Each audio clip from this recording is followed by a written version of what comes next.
And that's what I'm going to show you today. My no knead, no fuss bread. The bread recipe is so easy. You don't need no baking experience, you don't need no fancy oven. You don't have to prove it overnight, and it's ready in a few hours. You just need a few ingredients which you'll have in your pantry. So this bread's going to be a Dutch oven style bread. See, Dutch ovens can be expensive, and I know not everyone can afford them or will have them at home. So I'm going to show you how to use a regular pot to create the same effect. See, all you need is a pot and a lid that fits. If you don't have a lid that fits, no problem. Just use some tin foil and create a lid. And there you have it, a DIY Dutch oven. And now that will trap all the steam, giving you that crusty, moist, delicious bread. Since we are using active dry yeast, we'll need to activate our yeast.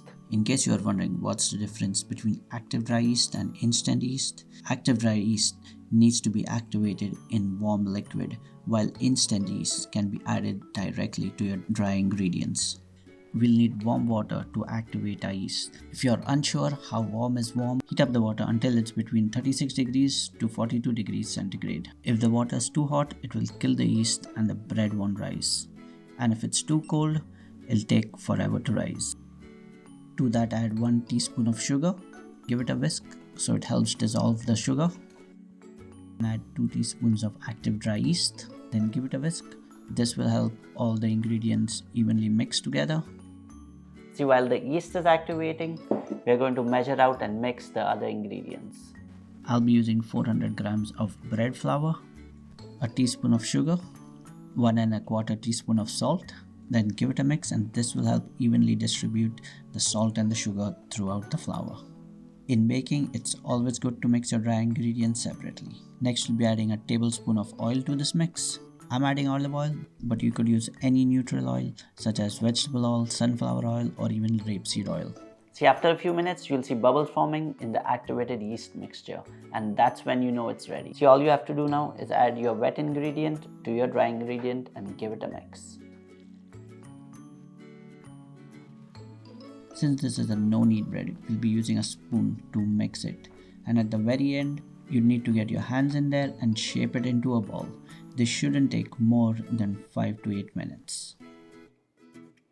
So this is how it should look. It should be fairly sticky because it's a high hydration dough. So once the dough comes together, we're going to put a lid on it and let it proof until it's double in size. Now this should take around 1 to 2 hours, depending on how warm your kitchen is, or the climate is, or the humidity. So once it's double in size, that's it, ready for its second proof. Now that it's double in size, we're going to knock back and punch it and get the air out. See, during the first rising of your dough, the yeast creates little bubbles of carbon dioxide that inflates the dough. It's very difficult to shape the dough when it's like this, so it needs to be knocked back or punched down. This makes the dough easy to shape and gives it a more uniform texture and flavor. See, the dough should be a little bit sticky but should bounce back as soon as you poke it. If you're enjoying this video, make sure to subscribe to my channel and check out my other bread videos. Next, take your pot in which you'll be cooking your bread and press your tin foil into the shape of your pot. That's the bottom and the sides of the tin foil with loads of flour. Trust me, you don't want your bread sticking to the tin foil. Dust some flour in your hand so that the dough doesn't stick to it. Gently lift it and keep folding it inwards on itself. The dough should be nice and springy when you poke it. Next, fold and shape the dough so it's round and then put it into the pot. Dust a little bit of flour on the top, put a lid on and let it double in size. This should take about 1 to 2 hours. Now at this point, turn on your oven to 220 degrees. Now that it's double in size, before it goes in the oven, we are going to dust it with some flour so it gets that crispy, crunchy outer layer. Although I usually score the bread on top, I won't be doing it for this recipe because it's a basic bread recipe. See, if you don't have a sharp knife, it's going to deflate the dough. See, I'm putting a tin foil on top of this to turn it into a DIY Dutch oven. This is going to trap the steam and the moisture as the bread cooks, making it soft and pillowy on the inside, while it has a nice crusty outer layer. I'm putting another lid on top to help secure the tin foil. If you don't have a lid, just put a pan on top. Now this is going to go into the oven. Bake it for around 40 minutes. Take it out of the oven and remove the lid and tinfoil. Make sure to use a tongue to lift the tinfoil because there'll be steam coming out of that pot.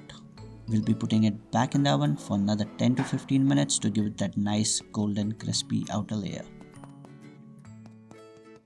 Give it some time to cool down and then lift it out of the pot. And that's your no-knead homemade bread ready. Are you guys ready for this? Let's see how it's turned out. Thank you for watching and I'll see you next week.